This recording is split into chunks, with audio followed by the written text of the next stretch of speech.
How to add environment variables in Lovable. So you have one options, you have another few options, but here's one. You can go ahead to your code over here and just get yourself a .env file, and then there you can go ahead and put in your environment variables. So you can open your whichever project, you can go to the settings or whatever, but in our case we're just gonna go ahead and ask the AI over here to give us a .env file like so, any kind of prompt that you want. So add an .env file in the code.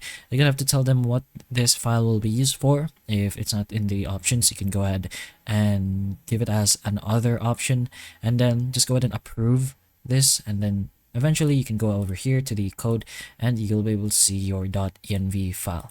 So this is technically where you should be able to put in your environment variables. So if you're working with multiple environments like development and production, you can make sure you're adding the variable to the correct environment profile. And after saving, you can access the variable in your app using the platform standard environment variable syntax, which is usually going to be named process.env.variable or something similar to that, and that is for node-based projects. And if the variable isn't working, you can double check this spelling. That's usually a little problem that happens sometimes, but just go ahead and ensure there are no extra spaces, and you can confirm the app has been restarted or redeployed so that the changes can apply properly.